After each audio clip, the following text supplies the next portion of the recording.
Mga kapuso, ngayong palabit na ang tag-init kung kailan uso ang rabies. Hindi lamang sa aso dapat mag-ingat. Kung makagat, ingat din sa mga bakuna kontra rabies dahil baka peke tulad ng mga nabisto sa Taguig. Ang resibo sa eksklusibo kong pagtutok.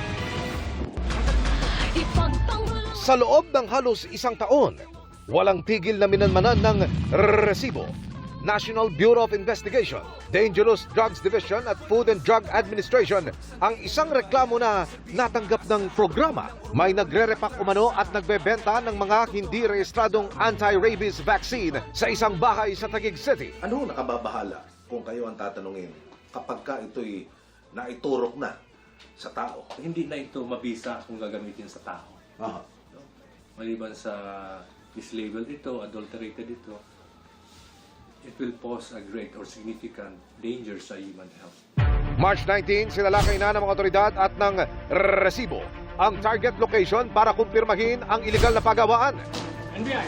Pero ang mag-asabang seller, iginiit na original naman daw ang kanilang mga panindang bakuna. Hindi kami, sila nagbibinta. Pero may na, kami man nagpipick up sa inyo. Sila din yung, Nagpipick up sa sila inyo din eh. talaga ang mga Maabot pa nga kayo sa bangbang eh. Ay, hindi po. Wala po akong customer ng brand. Saan ba galing yan? Sa India, pinaka-repack po sa amin. Pero original po yan, hindi po yan fake. Natagpuan din ang iba pang mga klase ng gamot na posibleng pinepeke rin daw. Ayon pa sa mga otoridad, umabot na mahigit 30 million pesos ang halaga ng mga nasabat na pekeng bakuna. Biriin nyo kung makagat kayo ng aso. Walang epekto yung... Hindi nyo ba naisip yun? Nang mabisto, dinala na ang mag-asawa sa NBI Detention Facility sa Pasay City.